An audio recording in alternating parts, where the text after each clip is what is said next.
It's time to get locked into the best Sooner recruiting and football news with Parker Thune and Grayson Singleton. You better lock it up. No, you lock it up. You lock it up. Lock it up. Hit the guys up on the Riverwind Casino call-in line at 405-329-9000 or text the show at 405-651-3439. Do it! Just do it! Now, with Locked In, here's Parker Thune and Grayson Singleton. Well, here's one of us. That would be me, Parker Thune, here in the Buffalo Wild Wings studios. In Grayson Singleton's chair today is the utility man around here, Connor Pasby, who, as I understand, just spent 2 hours on the radio with Mike Steely, which is always quite an experience. So, Connor, glad to have you along here for hour number 3 on Locked In. What is Grayson up to today? Why isn't Grayson? Branson. I think it's a trip to Branson. Branson? Yes. Grayson, you ever been to Branson? Oh, I've been to Branson many, many times. Growing up, my family used to vacation every other year, not in Branson, but near Branson on Table Rock Lake in the summers. We would go there usually August, end of July, beginning of August. So, yes, very familiar with that area. There were many foundational childhood memories made at Table Rock Lake. And then, of course, you got to do Silver Dollar City if you're in the Branson area. Got to, yep. You ever been to Silver Dollar City? We did, yes. We tackled that at both. Yeah, Branson and Silver Dollar City. Yes, you must do that. You a succotash guy? Succotash. I don't know what that is. What is succotash? What is it? It's corn and lima beans, right? Corn Am I right and on lime that? beans? Drake says yes. Okay, Drake is I'll affirming. take Drake's, okay. Yes, but it's something, you see them, they have these little stands all over Silver Dollar City where they're cooking succotash in these big vats. Okay. And so maybe I've seen it. I just did not know it was called succotash. What a name, man. Drake says squash? Is there squash in Not really a succotash? big squash guy. Yeah, I'm not a big squash guy either. For whatever reason, I thought it was just like corn and lima beans. I don't know. There are probably different varieties of succotash. It's probably not just one thing. But yes, that's the thing at Silver Dollar City. And Silver Dollar City is, of course, the thing in Branson. So Grayson will be back next week. But on this Friday, you got me and Connor here with you. The show brought to you by Dorsey Jones GMC out in El Reno. Dorsey Jones, family-owned and operated, folks, offers some of the most reliable trucks and SUVs on the road today via GMC, as well as their fantastic and personal service, including half-price oil changes on Saturdays. So if you don't have weekend plans, now you do. Go get that oil changed at Dorsey Jones. If you want to chime in on the text line, hit us up at 405-651-3439.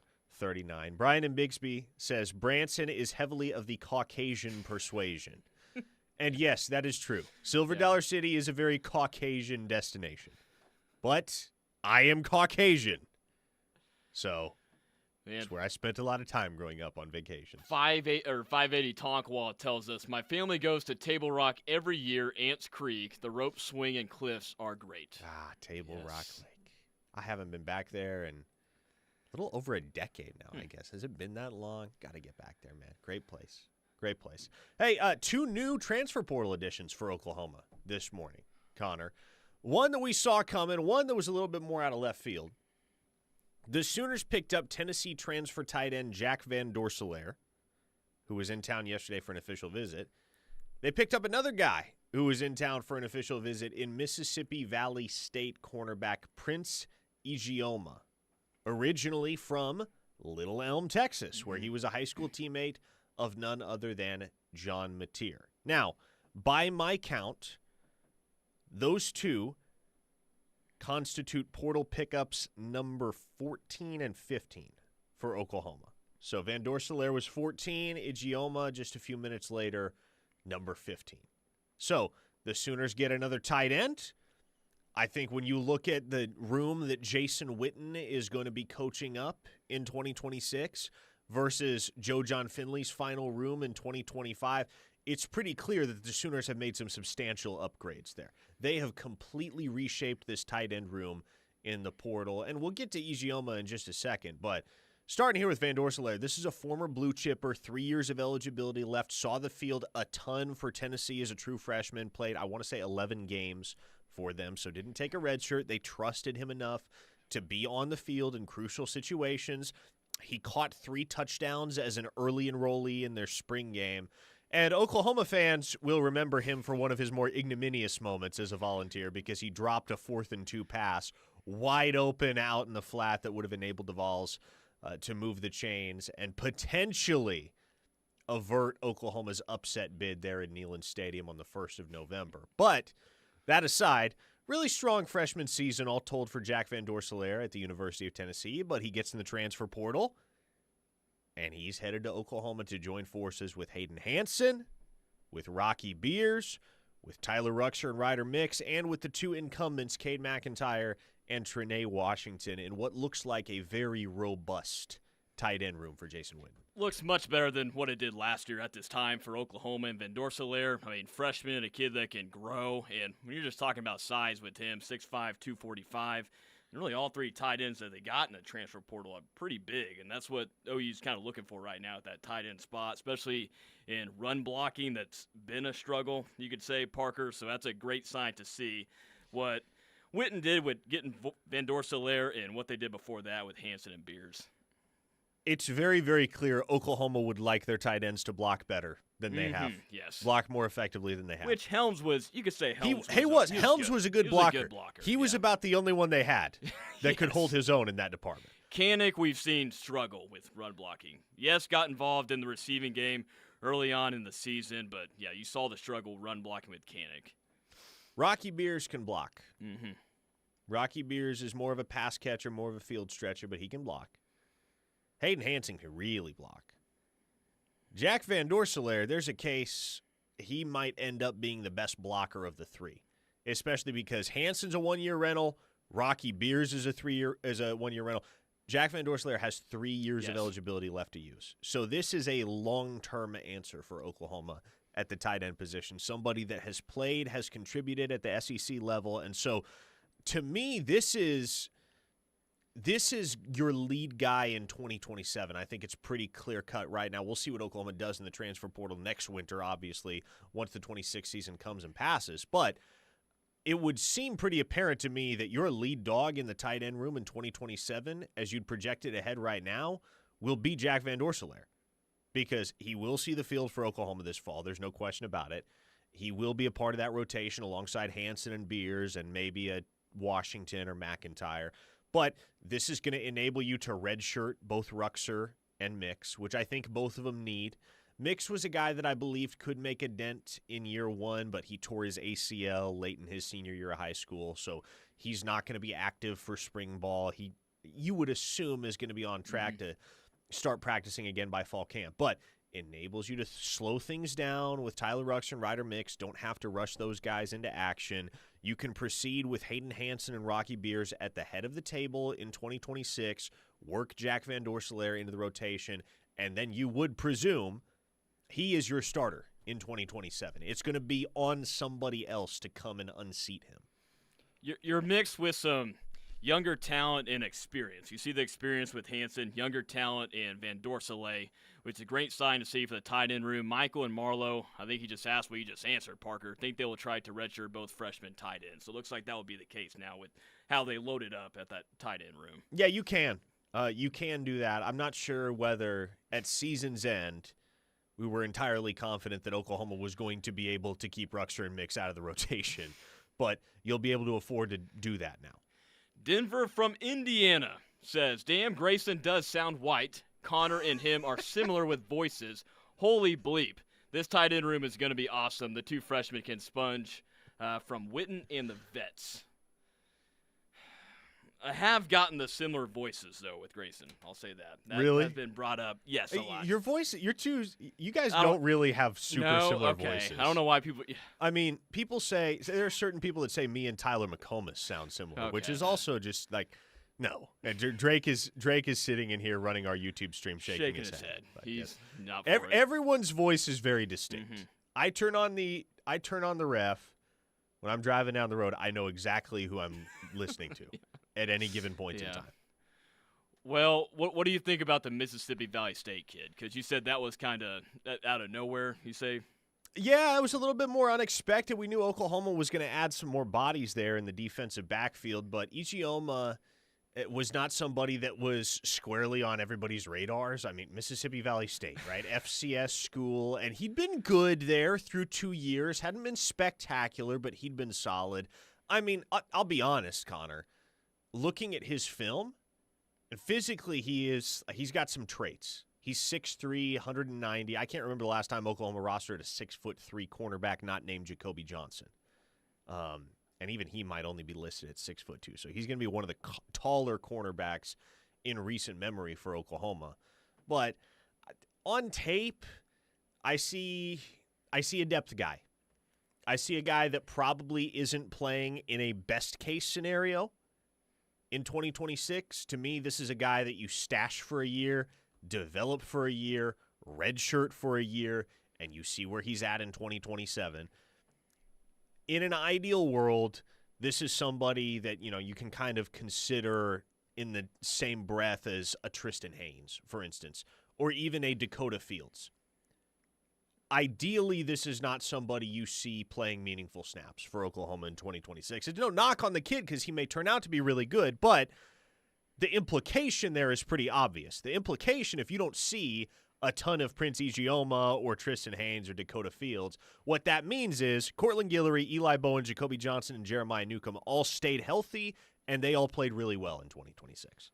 Yeah, he's not going to be a main guy at all for Oklahoma, just a depth piece. And you saw what the secondary and corners looked like last year. Younger guys, Courtney Guillory, who had an outstanding season in his freshman year. But, man, when I saw Mississippi Valley State for this kid, I'm like, well, he better be worth a darn if he's coming from that school. But, no, you're right about just a depth piece to have a kid with size at 6'3" on the roster.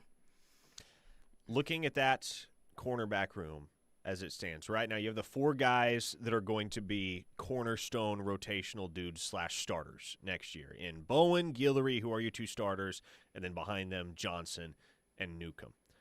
Derek Johnson is going to be a guy that I think will be in the mix for snaps right away. The potential is there for, Haynes, Fields, and Ijioma, but they're going to have to force the staff's hand, I think. If you're not one of those top 4 behind Bowen, Guillory, Johnson, Newcomb, absent injuries, you're going to have to give this coaching staff a reason to put you on the field. Because realistically, Oklahoma's probably not going to need to use more than 4 cornerbacks, assuming everybody stays healthy. You're not going to have to use more than 4 cornerbacks most weeks. Throughout SEC play, you're going to be able to get away with just kind of having your rotation of 4 outside guys for 2 positions. You got Reggie Powers to man that cheetah nickel type spot. Newcomb is a guy that can also slide inside and play that more of a traditional nickel if the situation and the matchup requires it. So, yeah, Ijioma, are you going to see a ton of him in 2026? No, but kind of similar to the pickup of Washington State receiver Mackenzie Alain over the weekend, in that this is the type of guy you have to have for depth's sake. And if you're going to bring in a guy like this as kind of a break glass in case of emergency option, should injuries start to mount, you'd rather have a guy that has done it before, albeit at a lower level, who has produced, who has played. I think he saw almost 500 snaps for Mississippi Valley State this past year. And, everybody's so enamored right now with Indiana and Curt Cignetti and how they've been able to build this empire in Bloomington. And who knows, Connor. I did it right there. I don't blame you, yeah. But 3 days from now, Indiana might be hoisting a national championship trophy. It could be, yes. But Curt Cignetti, one of his core principles when he's looking for talent in the transfer portal is we're looking for production over potential. And so I think Oklahoma got one of each. They got a potential guy in Dakota Fields who signed with Oregon out of high school, was a blue chip recruit, but hasn't played much. He hasn't played much at all in his 2 seasons as a Duck. And they got a production guy in Prince Ijioma. FCS signee coming out of high school, spent 2 years with the Delta Devils of MVSU, but he produced, and he played, and he put some good tape up. It's not the type of tape that moves you, but it's solid tape. It's like, okay, if you needed this guy in a pinch, he wouldn't be in over his head. Rather have him than Canny Walker. That's what I would say. You would want that for sure. And I think, well, you know how the transfer portal goes. You want guys that can come in, play right away, and you also need guys that can be depth situations where they can come in for a little bit. But you brought up that cornerback spot, and, yeah, you don't need to use 4 corners because you're seeing a lot more consistency at that cornerback spot. And a Courtney Guillory guy that's got the future is ahead for him, what he accomplished in his freshman season. But, yeah, Ijioma, get just a depth piece from Mississippi Valley State that Oklahoma has now. 405-651-3439 is the text line if you want to tap in with us here on Locked In. Just getting started, just getting warmed up here on a Friday. Last show until the weekend, and we're excited to spend about the next 45 minutes with y'all. And then, of course, come the 3 o'clock hour, I get to do the rush with old two-star Ted. So you're going to hear my voice, whether you love it or hate it, for another 4 hours to come, all the way up until 6 p.m. local time here in the great state of Oklahoma. But here on Locked In, we got another segment and much more of your texts and feedback to sift through coming up next after we hear from our fine sponsors. Keep it here on the Ref, Thelma Sooner fans. The word is spreading, and the Ref Army is growing. Keep telling your friends and family that there's only one station for true Sooner fans, and that's the Ref Radio Sports Network, and worldwide on the KREF app. Oklahoma, Joseph Dabrowski, General Manager at Seth Wadley Chrysler Dodge Jeep Ram in Pauls Valley. We know times can get stressful. At Seth Wadley Chrysler Dodge Jeep and Ram in Pauls Valley, we're here to make it count. That's why we're giving more money for your trade and giving way more than market value. Whether you need a Ram heavy duty, crew cab and chassis, new Jeep Wranglers, Grand Cherokees, Gladiators, Ram 1500s, 2500s, and even 3500s, we have millions in inventory for you to choose from in all sizes and all trims. And always get America's best full-size truck powertrain warranty of 10 years and 100,000 miles.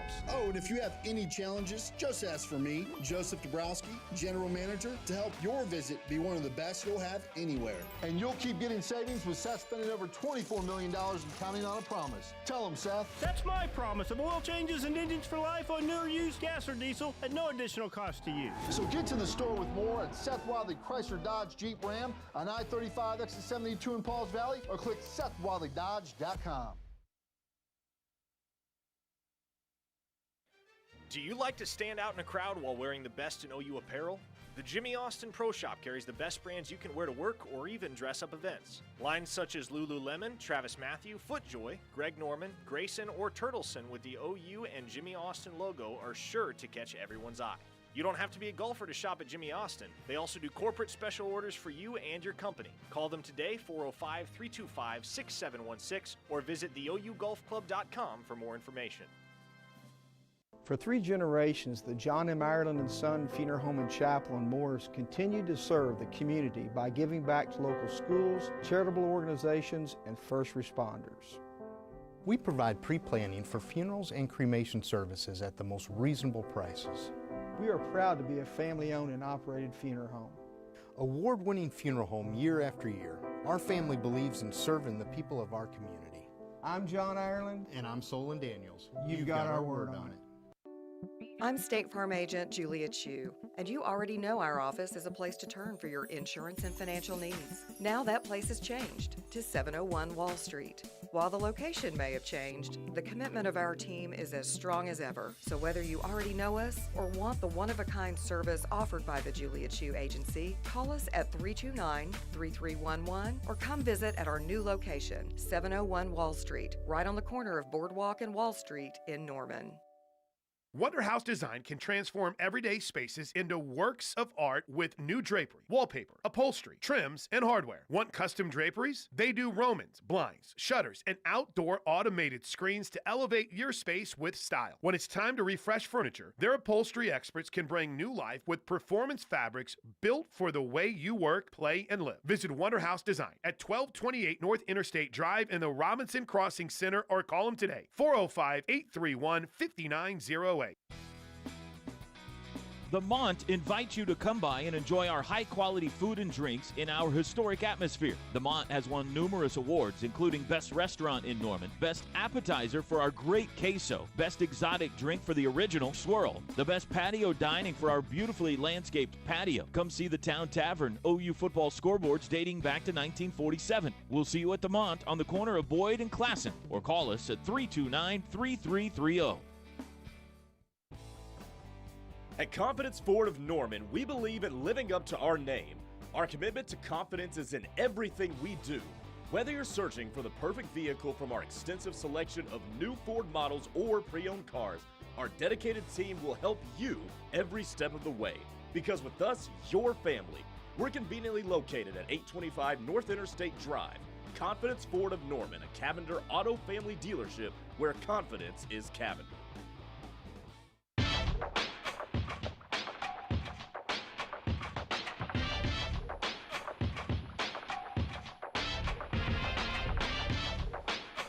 We had a 580 listener hit the transfer, not hit the transfer portal, hit the text line, I should say.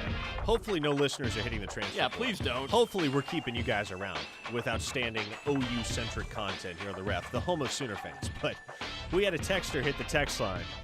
I guess they were watching on YouTube right now. And they said, Parker, good afternoon. I see your LU sweatshirt. I'm wearing a Liberty University hoodie right now. They asked, did you attend college there? Absolutely not. Absolutely not, sir. I attended the illustrious University of Oklahoma. Got an undergraduate degree there. Got a graduate degree there. Spent 5 years as a student at the University of Oklahoma. Wouldn't trade it for anything. It's my wife that went to Liberty. My wife is a Liberty alumnus. But no, I am a proud two-time graduate of the illustrious University of Oklahoma. There's a lot of people that ask what you wear, Parker, because that one time when Grayson, what'd you get him to think that you're on the curling team? Yes, I convinced him I was an alternate for the Olympic curling team. Something like that Grayson was able to believe. Man, we're coming up on the Winter Olympics, aren't we? Like, yes, don't those start reasonably close. soon? Yes. I can't give you a month or day it starts, but I know it's coming up. Yeah, that'll give us something to watch. Looking forward to it. In the winter months. We can watch that. Basketball. We can watch that in not OU men's basketball. Yes, I don't plan on watching a ton of OU men's basketball the rest of the way. Oh, man. That is the Talk sad about reality that. of the situation. Yeah. Big game tomorrow for them. It's a game. I guess it is a big game, but, you say big game, and a big game to me carries the connotation that it's going to be a game. Yeah. I don't know that it's going to be a game. That one might be over quickly between Oklahoma and Alabama. A game where we find out where this season goes for Porter and this squad, I think you can say. After the 3-game skid now, 2 on the road, and then the loss at home to Florida.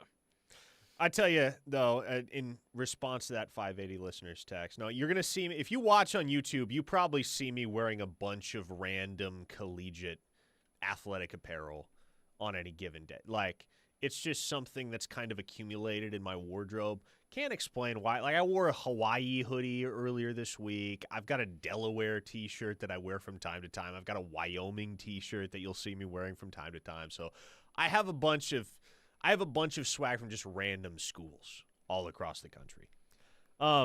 Doug in Norman sent us a text. Oh, this will be interesting. This is always an adventure. Never do know what type of mood Doug is in when he decides to fire off a text. Here is Doug's text. Parker, are you kidding me? You would rather have a cornerback from 2-10 Mississippi Valley State, last place in the SWAC, than Canny Walker, who had 50-plus tackles and an 89-yard pick six against SEC competition for Arkansas. You are delusional. Well, Doug, to answer your question, yes, I would. And I think anybody who watched Canny Walker for 3 years at the University of Oklahoma would concur with that assessment. In fact, I've mentioned this before on the air. I got a buddy on the Arkansas beat, not going to name names, but it became a weekly practice that I'd be on the sideline covering an OU game any given Saturday, and my phone would buzz, and I'd pull it out, and it would be a notification, a message from my buddy saying, just wanted to reiterate again how bad Canny Walker is at football. You were exactly right. Because we had talked at SEC Media Days back in July, and I had basically said there's not going to be a ton of value there. By the way, his 89-yard pick six was also against Jackson Arnold. So take that with a grain of salt. Yes, that's a good point to bring that up. 580 Mike Concho said, Doug, did you ever watch Canny Walker on the field? I remember you used to say, Parker, when he was out there, you'd tweet out why is 26 out there on the field. And yes, I don't know why he was out there on the field. He kept seeing snaps, man. There really were some dark days in the early Brent Venables years at Oklahoma. Mostly 2022, but also in 23 and 24 was its own brand of dark. Mm-hmm. But to think about some of the guys that were playing meaningful snaps for Oklahoma in 2022 specifically, when Venables was tasked with basically flipping that roster over the course of not only that first offseason, but the offseason that followed the 2022 campaign once you had to look for some more long-term answers. Like Damon Harmon was drawing starts in the secondary for Oklahoma in 2022. You had Trey Morrison in that defensive backfield. Obviously, we mentioned Canny Walker. Who else was there? Jeffrey Johnson. Remember when Jeffrey Johnson was starting at defensive tackle for Oklahoma? Boy, we have come a long way from those days, folks. We have come a long way from the Jeffrey Johnson days. Rondell Bothroyd at defensive end. From Wake Forest, isn't that correct? Folks, in the span of 2 years, Oklahoma went from Rondell Bothroyd to Taylor Wine and R. Mason Thomas. Is Bothroyd done playing? Yes. Okay. I don't know where he's the at NFL these days. Didn't work out very well. I think he very briefly was on. He actually did make the practice squad with the Buffalo Bills, I want to say. So he wasn't terrible, but I also don't think he had a single sack the 1 year he was at Oklahoma. Mike Concho says, don't even get me started on Parnell Motley. That guy was cheeks. Nothing will ever be as infuriating as the Parnell Motley Trey Norwood experience in 2018. It was something. All those guys knew how to do was face guard. And Trey Norwood actually turned out okay. Like, that guy got better. That guy wound up an NFL draft pick. Found a spot for the Steelers. Yeah, had a really solid season at Oklahoma in 2020 and wisely realized my draft stock will never be higher. I'm going to declare early and forego my last 2 years of eligibility. So Trey Norwood turned out okay. And I guess Parnell Motley somehow, some way was at one point drawing NFL starts for the Denver Broncos as well. But the 2018 season, watching Parnell Motley and Trey Norwood at outside corner all freaking season because somehow there was no better alternative, watching those two guys face guard 9 routes, game after game, quarter after quarter, play after play even, because eventually, like, West Virginia just caught on to the fact that, okay, you just throw it downfield on these guys over and over and over again. They're not going to be able to hang. It was insufferable. It was miserable.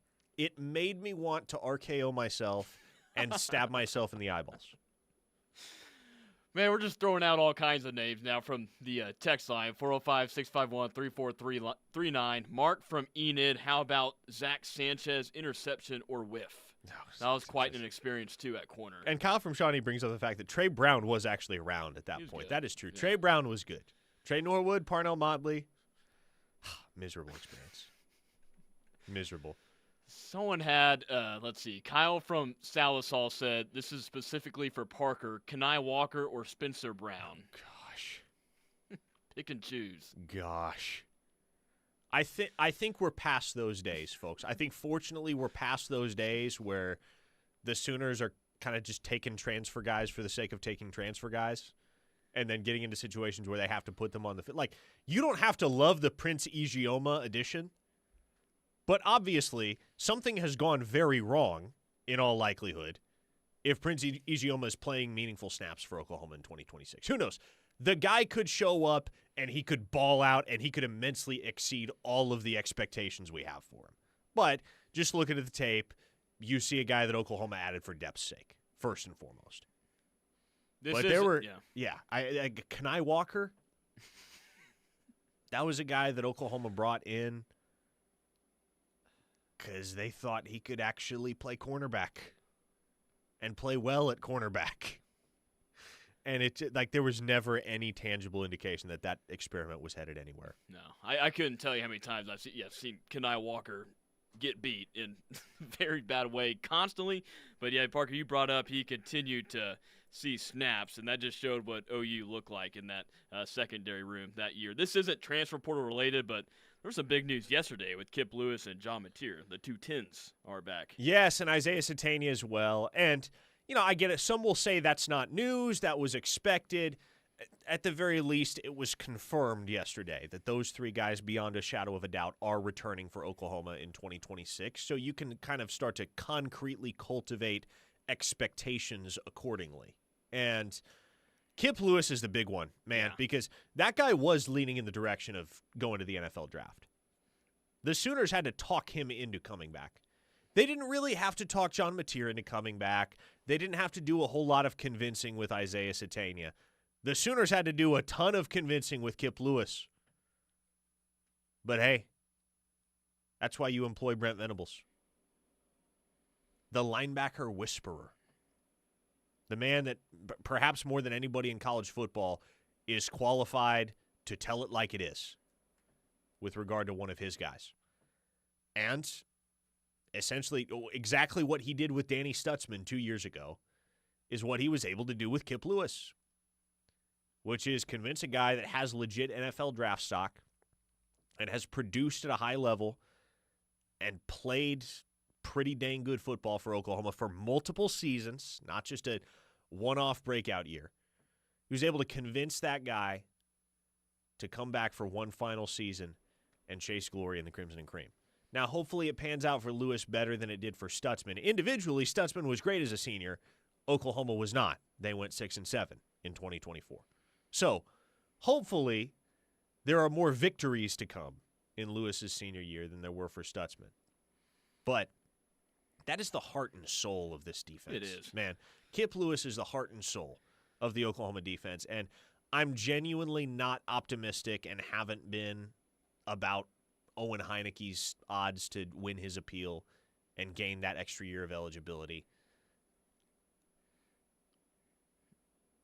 Especially with Heineke out of the mix, they needed Kip Lewis, man. They needed this. If John Mateer had made the decision to declare for the NFL draft, okay, Oklahoma could have just pivoted to Michael Hawkins, and they would have been able to move on forward, and they'd have been okay. Similarly, you lose Isaiah Satania, that's okay, man. You got Parker Livingston coming in, you got Trell Harris coming in, you got your Michael Carter, and you got Elijah Thomas, and you got Manny Choice and Jacob Jordan and what have you. You're going to be okay at wide receiver, even if you're losing your most productive guy. To replace Kip Lewis in that linebacker room would have been far easier said than done. And that is one guy you are very fortunate you do not have to replace going into 2026 because you plug Cole Sullivan in alongside him. You prepare a guy like James Nesta for a greater share of those snaps in a rotational capacity. You see what you have with some of your incoming true freshmen like Bo Jandro and Jacob Curry. See whether a guy like Marcus James or Taylor Heim is ready to make the leap and inherit greater responsibility.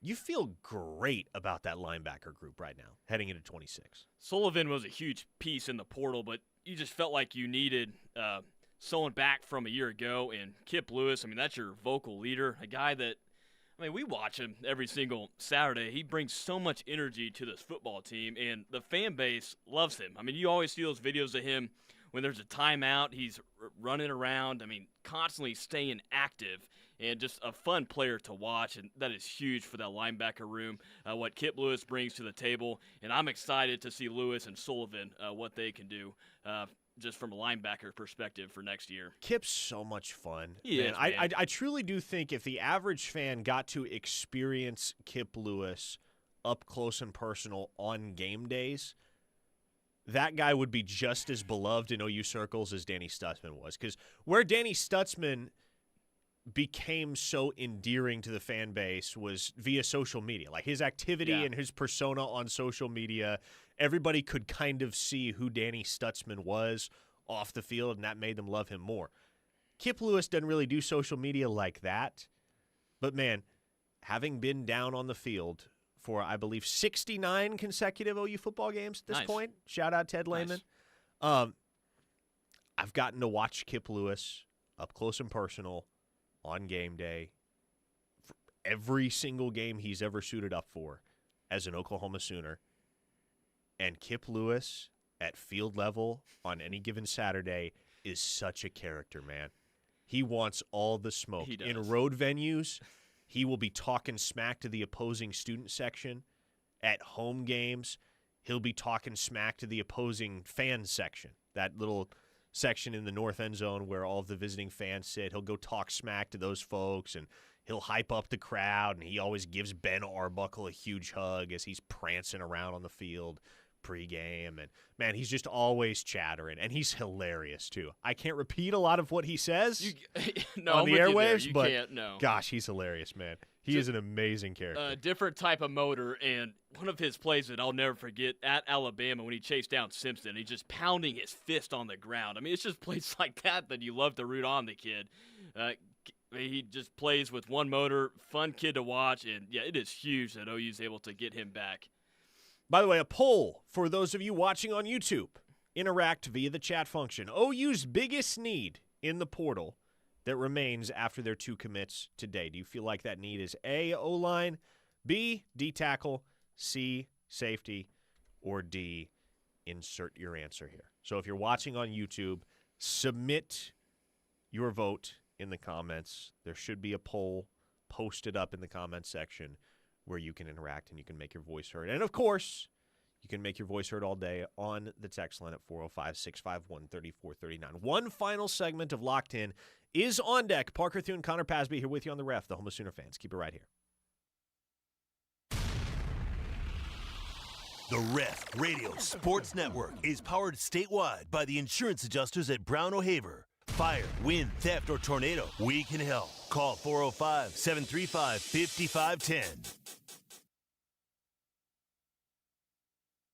Oklahoma, Joseph Dabrowski, General Manager at Seth Wadley Chevy GMC in Pauls Valley. We know times can get stressful, and Seth Wadley Chevy GMC in Pauls Valley is here to make it count. That's why we're giving more money for your trade and giving way more than market value. Whether you need a Chevy or GMC, a heavy-duty, van, crew cab, cabin chassis, or any fleet vehicle, we have millions in inventory for you to choose from in all sizes and all trims. And with some of the biggest discounts and the lowest interest rates, that's something only an all-American brand from an Oklahoma-owned dealership can do. Oh, and if you have any challenges, just ask for me, Joseph Dabrowski, General Manager, to help your visit be one of the best you'll have anywhere. And you'll keep getting savings with Seth spending over $24 million and counting on a promise. Tell him, Seth. That's my promise of oil changes and engines for life on new or used gas or diesel at no additional cost to you. So get to the store with more at Seth Wadley Chevy GMC I-35 exit 72 in Pauls Valley, or click SethWadleyChevy.com.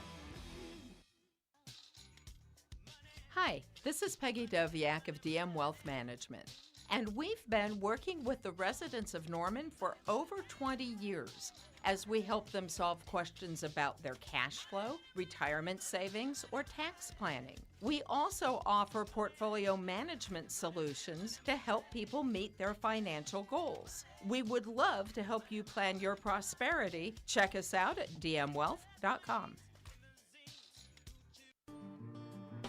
No matter where you live, you care about one thing during bad weather: keeping your family and property safe. Scissortail Roofing and Construction is here to ensure just that. Whether it's damage from strong winds or a hailstorm, we will manage your residential or commercial project from start to finish. Call us today, 405-928-8089, or visit us online at scissortailroofing.com for a free estimate. Call Scissortail today, your trusted local roofing and construction company. What's your next dream? Paying off your credit card, remodeling your kitchen, exploring the rainforests of Costa Rica. Whatever your dreams, they take some planning, and State Farm agent Scott Tavares is right here in Moore to lend a hand. As your local good neighbor, he can help you look at the things you want to save for. Come up with a plan to make those savings goals happen, because your money should work just as hard as you do to achieve your dreams. So whether it's being free of debt or free to roam the world, call State Farm agent Scott Tavares, 405-794-0020. Like a good neighbor, State Farm is there. Are you, your family, or company looking for a locally owned and trusted management group? Carlsbad Management Group is an owner, developer, and manager of high-quality apartment communities in Oklahoma. They are a locally owned and operated management company for apartments and self-storage units. They are committed to providing exceptional apartment homes, customer service, and increasing the value of multi-family communities under our management. If you would like a free management quote today, call Carlsbad Management at 405-701-1411 and be part of the Carlsbad family. Happy New Year, Sooner fans. This is Ella Murphy. And Kira Wells with the reigning 7-time national championship OU women's gymnastics team. The start to our season is here. And season tickets are on sale beginning with our first home meet January 23rd. Another great way to get connected is to join the Team 10 Booster Club, which directly supports our team. It gives insider access to the team throughout the year. We can't wait to see you all at our meets. And as always, Boomer Sooner! Fowler Automotive is proud to be a part of your community, where our passion and values lie far beyond the showroom. We believe that families, sports, art, and culture are at the heart of every thriving community, and it's important to us that we help build the communities that our dealerships call home. Stop by any of our 6 Oklahoma dealerships to see the Fowler Standard hard at work. We pride ourselves on being friendly, helpful, honest, and fair. This is what drives us every day. Fowler Automotive, a proud partner of OU Athletics.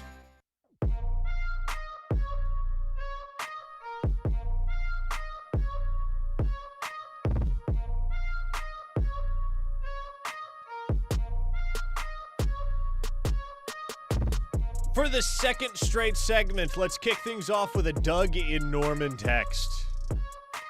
Invigorating, I tell you. Doug says, Parker, please name all the OU cornerbacks who had more tackles against SEC competition than Canny Walker. The answer is none. And please stop talking about James Nesta, the noted 2-sport star that you constantly mention. You know, the guy who has never played an out for the baseball team and who has one career solo tackle for the football team. First off, Doug, I would submit that having a high tackle tally as a cornerback is actually not a good thing, because what's generally the prerequisite for making a tackle as a cornerback?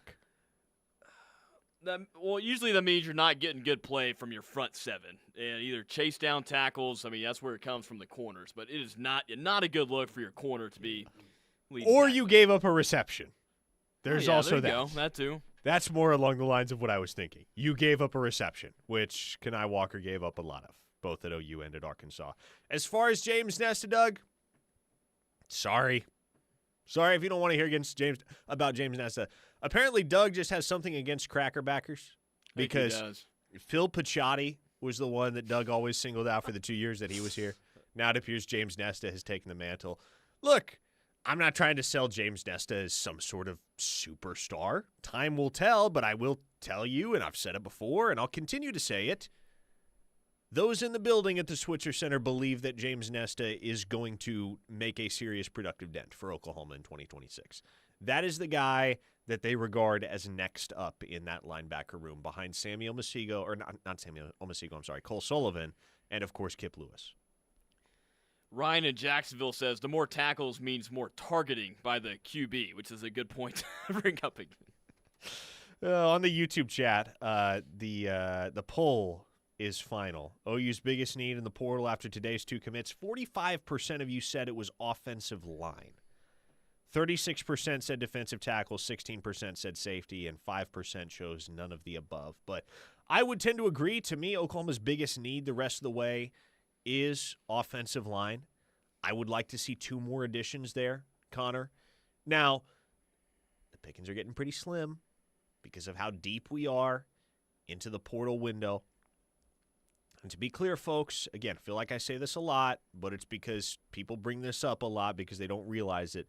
The window is merely a window for entry. Oklahoma will still be hosting portal visitors. They may still be pursuing portal prospects after the window closes tonight at 11:59 p.m. here on January 16th. But anybody who's not in the portal or hasn't filed their paperwork by 11:59 p.m. Eastern Time tonight on January 16th, they can no longer get in the portal unless they're a grad transfer. So at that point, Oklahoma is going to know exactly who is left on the open market exactly who they can go after and who is still out there and available to add to their portal haul in 2026. Now, UAB offensive tackle Brandon Snee announced an offer from Oklahoma on social media last night. This happened with Austin Peay wide receiver Kamari Maxwell a couple weeks back as well. I'm not entirely sure that offer is legit. There may have been a miscommunication there, which happens sometimes in the whole chain of communication between staff and agents and player. And sometimes things get misinterpreted. Sometimes comments get misinterpreted. Sometimes the agent or the player thinks they have an offer when they don't. I'm still working to get to the bottom of what exactly happened there. But, for instance, Kamari Maxwell posted an OU offer, found out pretty quickly thereafter Oklahoma did not actually offer him. And I don't know whether it was him or the agent that got the wrong impression, but somebody got the wrong impression. Yeah. I think it may be the same case with Brandon Snee. So I know that offer is out there on social media. I'm just saying take it with a grain of salt for now. What if those players just think that they're talking to Oklahoma and they just feel like they need to put something out there right away on social media to tell the folks that they just got offered from Oklahoma when it actually didn't happen? Mm-hmm. But going back to that poll, second place was defensive tackle at 34%. Yeah, I think Oklahoma's fine there. Yeah. I think they're fine. The addition of Bishop Thomas is a good one. He was productive, albeit at Georgia State. But again, you go back to the theme of production over potential. That's the type of guy that is a one-year rental you feel like is a pretty safe bet, especially with the knowledge that he's not going to need to play 50 snaps a game. That's what you have Jaden Jackson and David Stone for. So Bishop Thomas alongside a guy like Trent Wilson or a guy like Nigel Smith, somebody that can come in and give you good rotational snaps down low in the trenches in 2026. So I think they're solid there. Could they add one more? I guess they could. But there are bigger needs, most specifically on the other side of the trenches, as I mentioned. And Brian and Bixby with a good point on the text line. Indiana and Miami guys can still get in, correct? Yes, they will have a 5-day window after the national championship game to enter the portal. So I guess technically when 11:59 p.m. Eastern time hits tonight, your portal pool consists of all the guys that have already filed their paperwork, plus potentially a few more from Indiana and Miami, but only Indiana and Miami. Sooner Magic Mike asks, are there any good offensive linemen left available in the portal that we can get? Not a ton of great ones. Yeah. I mean, Jordan Seaton, right? Like, if you got $4 million to spend, $3 or $4 million to spend, you could go grab Jordan Seaton. But Oklahoma neither has that much money to spend, nor has a reason to pursue Jordan Seaton because that would alienate either Michael Fasusi or Ryan Foje or both as your projected starting tackles in 2026. You don't want to rock the boat bringing in a high dollar transfer, especially when the cost is already going to be so astronomical. But kind of crazy. He visited Mississippi State yesterday. Now, the two schools that had been immediately mentioned as soon as news broke that he was getting in the portal as likely destinations for Jordan Seaton were Texas and Miami. And I get it. His offensive line coach at Colorado, the one that recruited him to Colorado, is former Oklahoma offensive lineman and current Mississippi State offensive line coach Phil Lodeholt. But Mississippi State, like, really? Is he remotely in the budget for them? I don't know about to find out, but that would be huge for Mississippi State, who you could say is making a little bit of noise here in the portal. That's got to be just like a courtesy visit because no disrespect to Starkville or the great people of Mississippi, that doesn't seem like the most well-to-do community / university. Doesn't seem like the type of program, doesn't seem like the type of place that a guy like Jordan Seaton is going to land, generally speaking. Don't think it'll happen, but if Mississippi State finds a way to do that, I mean, hats off to them for getting that accomplished. Glenn from Nashville wants to know, Parker, I know you're going to take me to task for this text. I won't, Glenn, I promise. But are we ever going to reach a point under Coach Beatonbow where we can say we don't need to do anything in the transfer portal with the O-line? Everything looks good. The answer, Glenn, is no, probably not. And that has nothing to do with Bill Beatonbow.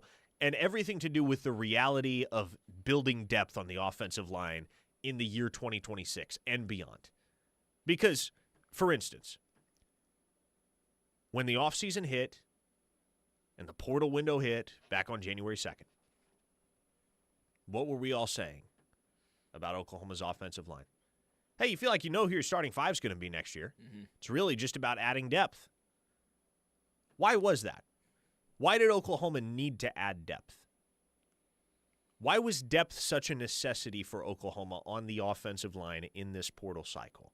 Well, it's because Bill Bedenbaugh recruited and developed two true freshmen in Michael Fasusi and Ryan Foje that chased off literally all the veterans at offensive tackle. Jake Sexton left. Jake Taylor left. Logan Howland left. Luke McClanko left. Isaiah Autry-Dent left. Why did all of those guys leave? Because Michael Fasusi and Ryan Foje are firmly entrenched as your starters at tackle for the next 2 seasons at least. And so when you're managing a position like offensive line, you're going to have needs in the portal every single year because you're going to be rostering 15 to 18 scholarship bodies. You have 5 starting positions, and there is no rotation, Connor, on the offensive line. It's not like, oh, you got this one guy playing 35 snaps a game, you got this other guy playing 35 snaps a game. No, your starting 5 are playing the entire game. That's how offensive line works. There is no rotation there. And so you have 5 guys who are playing, and you have 10 or 12 guys who are riding pine. And if it's youngsters who are riding pine, there are some of them that are going to look to the portal because they want an opportunity to play, to crack a lineup.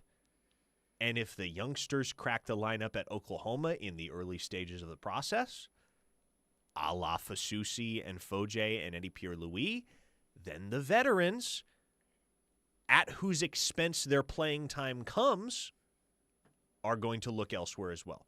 So, Glenn, hopefully that provides some helpful context to the framing of your question there. Yes, Oklahoma is more than likely going to need to add offensive linemen in the portal every single year from now until forever, or at least until we get greater regulation on roster movement and player movement in college football. This is just kind of the nature of the beast with that position group, not specifically, but especially. Well, and sticking with the O-line, if you can't stay on the field and you're constantly injured, especially throughout most of the year, your spot's going to get taken. That's just how it is now in Parker. There's no waiting around. If you got some youngsters that are ready to play, ready to step in and make an impact on the offensive line, you got to stick with them and develop them. And Oklahoma looks like in a good shape to develop a few of those youngsters on the offensive line. Toby at the Pentagon fired in a text. He said, just tuned in. I am learning here. Well, that's the goal, Toby. We're glad you're learning. That's the goal. The goal is to educate. Educate, entertain, occasionally to inspire. That's locked in for you. But Toby said, I'm learning here, so is there a deadline to transfer? If they enter the portal, can they transfer at any time for the rest of the year? Or is there like a trade deadline where you are no longer able to move? No, Toby, once you're in the portal, you can take as long as you jolly well want to make a decision. The one thing you have to consider in that vein, of course, is the academic implications. Because if you're wanting to transfer for the spring semester and get the chance to go through spring ball with the team, you have to transfer in such a timely fashion as to be able to get enrolled in classes. Otherwise, you have to just take a semester off school, and thereby you're not eligible to go through spring ball, and you start up in fall camp in August once you get the chance to officially enroll at the university over the summer. So academic deadlines are what you have to be mindful of when you're making a transfer decision. But realistically, there is no hard and fast deadline once you are in the portal. You can take as long as you need to. You're just not going to be able, or I guess you're going to have to be mindful of academic deadlines and timelines whenever you do make that decision. Someone on the YouTube chats were talking about Zane Rowe, and someone said Zane Rowe's looking good and it should happen soon. What do you feel about Zane Rowe right now? Yeah, I think Zane Rowe's an OU lean right now. We shall see. I know there are other schools pushing, many other schools pushing. He's a very heavily coveted prospect, and he's getting to the point where bulk-wise and just body composition-wise, I think he may be a defensive tackle at the next level. course, he started out as a tight end edge guy, bulked up into like a true hand-in-the-dirt defensive end, and now we're getting to the point where we have to start having defensive tackle conversations with Zane Rowe. But no, Oklahoma, I mean, he's a take all day at Oklahoma, was committed to OU once upon a time, obviously. So they're ready to welcome Zane Rowe back into the fold whenever he's ready to make the move. And he has teased a commitment coming up here in the next few weeks. So if all remains steady, I like Oklahoma to close the deal. I do. All right, folks. That is it for the day. That is it for the week here on Locked In. Connor Pasby, thanks for hanging today. Been a fun show. Man. That was fun. Yes. We will do it again. I'm not sure when, but we will no doubt do it again. Locked In. We'll be back same time, same place come Monday afternoon. Grayson Singleton will be back in the chair alongside me, Parker Thune. Coming up next here on The Ref, the home of Sooner fans, it's me and Ted with 3 hours OU sports talk on The Rush. Keep it right here.